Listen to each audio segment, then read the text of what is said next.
Have you ever wondered if you're too old for a show, or worried that a show is too young for you? Or better yet, have you ever been enjoying a show that was below your age bracket or whatever, but then kind of felt like maybe it went a little beyond and it wasn't quite the thing for you anymore?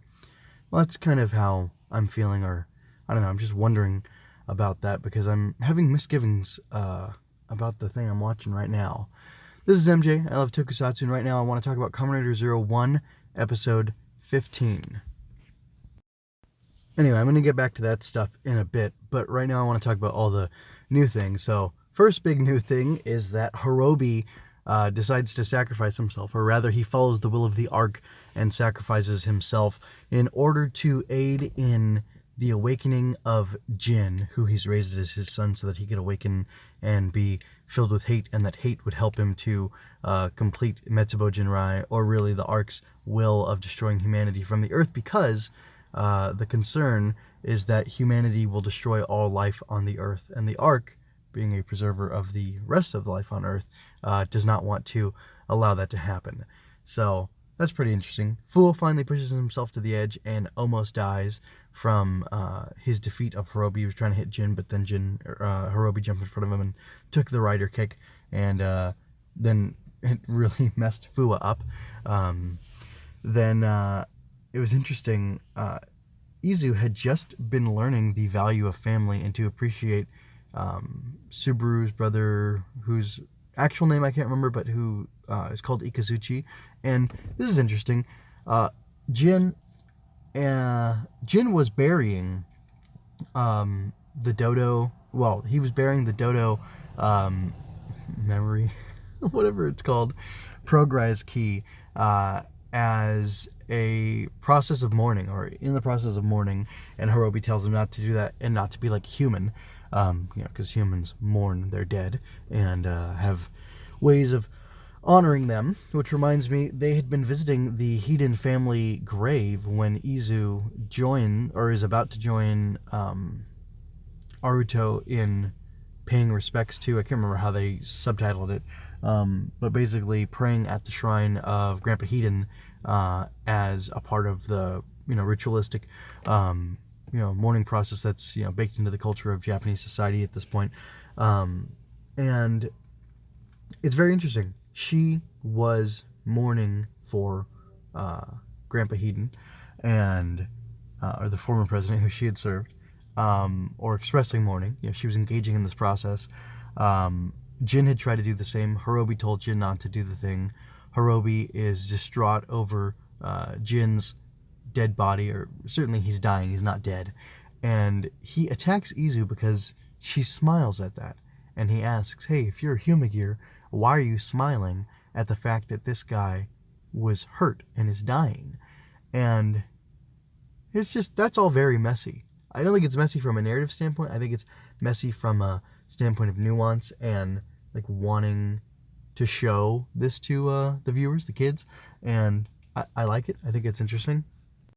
There's another interesting contrast that while Aruto takes Izu back to his office where there's the lab, and Subaru is there, the other astronaut brother, they put her into the Zaya instant bake oven thing and have it try to fix her, which is cool. And we just saw that the Metsubo Jinrai guys have a 3D printer in the last episode, so Jin wants to take Hirobi to do that as well, to fix him, and Hirobi says, no, let me die so that your hate can grow, you can reach singularity, and then you'll be able to fulfill my mission of killing all the humans, per the will of the Ark. And it kind of made me think of religious extremism, and if it's the will of God, we'll do this, and we'll die trying to fight for freedom for our people and whatnot. And it's just kind of interesting.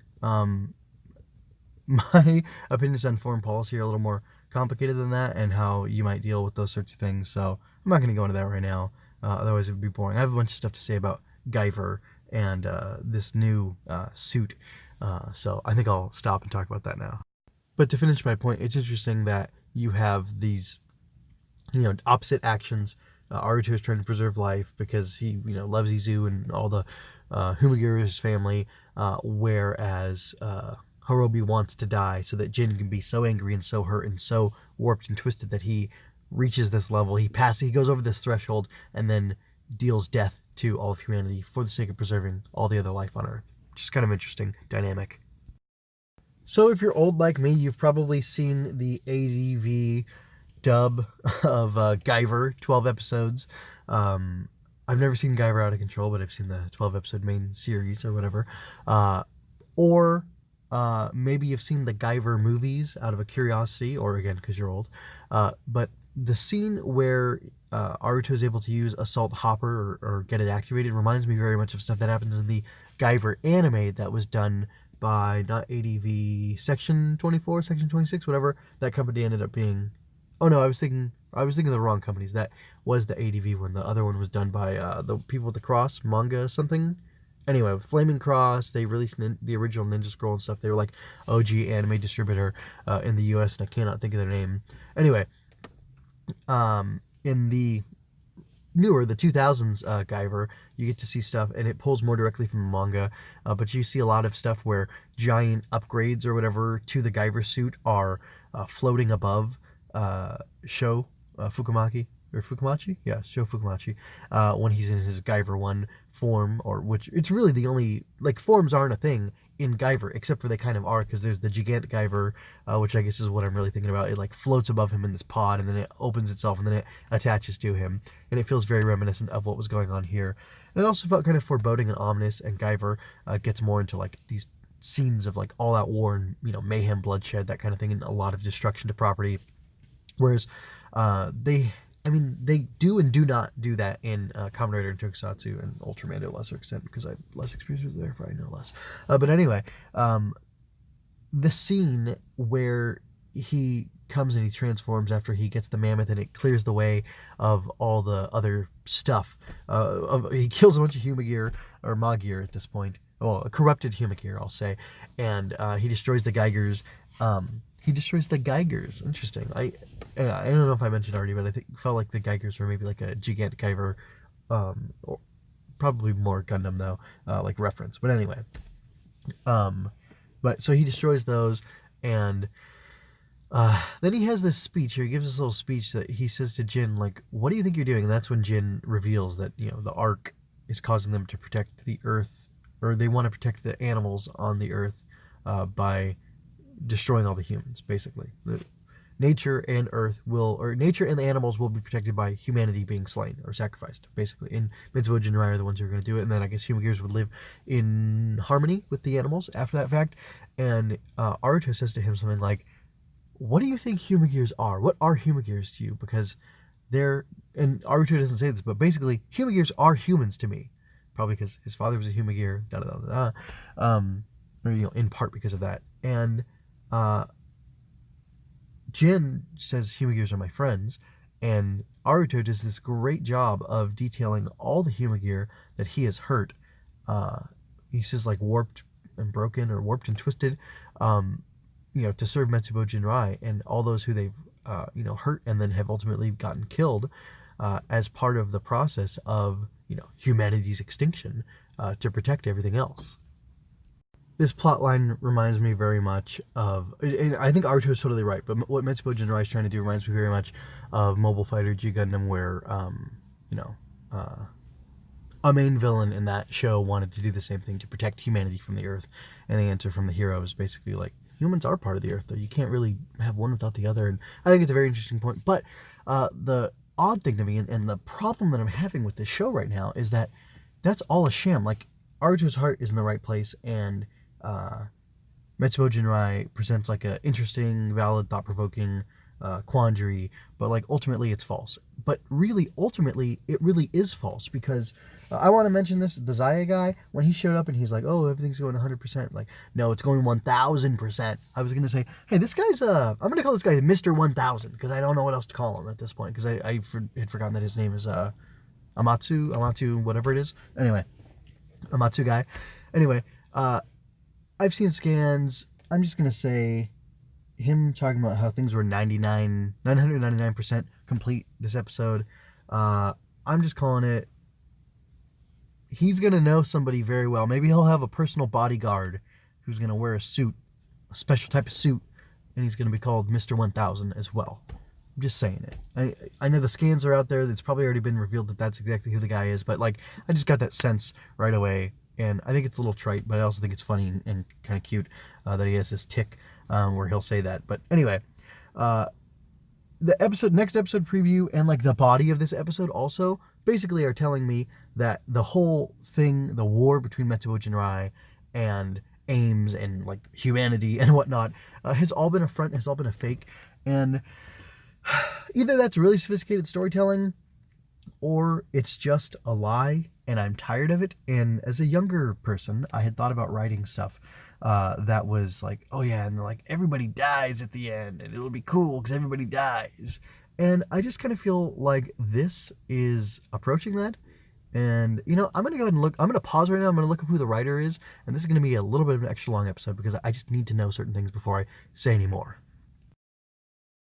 So I just got back. The writer of this episode is Yuya Takahashi. I wanted to bring up another point because in looking up the next episode, or this episode and the next episode, although I didn't look at who wrote the next one, but I'm sure it's Takahashi. Anyway, I'll look that up before I do my review next week. Anyway, the thing with Zaya is that he apparently wants to prove to the world that Kamen Riders are these amazing weapons. And I'm guessing that the Metsubo Jinrai thing, maybe he really did need them to revive the Arc in order for him to accomplish something or gain access to some superior grade of weapon, something like that. I mean, because Assault Hopper and Assault Wolf they use both satellites, Zaya and Arc, to activate, I believe. That's correct. Anyway, maybe he needed that to be brought online and use Metsubo Jinrai to create a force who could, one, revive the Arc in order to unlock this greater level of power, and two, be a enemy for the Kamen Riders, the weapons that are Kamen Riders, to destroy in order to prove their usefulness so that he can sell them or whatever. Which is fine. I get weapons manufacturing. I mean, we did it in Kamen Rider Build just a couple years ago, right after you did X8, dude. So, like, I don't know why you're coming back to this or whatever. But it's a little frustrating. And, like, I'm totally up against, like, critiques of the military-industrial complex and stuff like that. But I'm fine with it being in a children's television show because I'm, like, super radical about certain things and I share it with my kids. Because it's the will of the Arc. And I don't know, man. Like, this sham war, like, if Fuwa dies at one point, I mean, the show's doing a really good job of making the things scary, making the stakes high. Like, I thought Fuwa was going to die, maybe. And then I thought, you know what? Are they going to save Fuwa's life by sacrificing Yaiba? And then I thought, like, just calm down, just watch. And then it didn't happen, which is good. But it's just, I don't know. It's really interesting. I don't know if the show is skewing too old or if I'm too old and I'm tired of like all the real wars that are going on in the real world, because especially, you know, my United States empire, which, you know, shouldn't be an empire, it has its, you know, swords and guns all over the world helping murder people, like the war in Yemen that's being done by the Saudis. Then the US is helping them, even though the Saudis, 19 of them, or like 17 out of 19, were responsible for the 9/11 attacks. Like, anyway, I can go on about that. If you want to ask me about it in the comments, go ahead. But let me ask you, are you getting tired of the show? How do you feel it's going for you? Like, the forums and stuff, like, they're exciting, they're cool, whatever. The suits, yeah, they're great, and, you know, we can talk about that. You can tell me which one's your favorite or not. I happen to like this Assault Hopper a lot. It's really cool. The axe, the battle axe with the grasshopper, it's hilarious. Anyway, but, like, let me know, is the show becoming, like, tiring for you? Do you like this, like, double deception? Is it interesting storytelling with, like, a twist built in? Or is it just kind of lame? Does it just kind of fall flat for you? Let me know what you think, please. Anyway, I need to get out of here. MJ Loves Toku can be found on YouTube, iTunes, Google Play, and Stitcher. Check out mjmunoz.com for more, for my other review series, like another Rider Cast, King of Hearts, Queen of Sorrows, which is where I talk about G Gundam, so if you want to hear me talk about that, it's there. And then there's Going Ultra and Swinging Through Comics, as well as my writing projects. If you love what I do and want to support me, my Coffee and Redbubble accounts have you covered. Relevant links below. If you had a good time, like, share, and leave a comment. Subscribe and ring that bell to stay current on my weekly Zero-One reviews. And remember, you don't have to shout henshin to be a hero.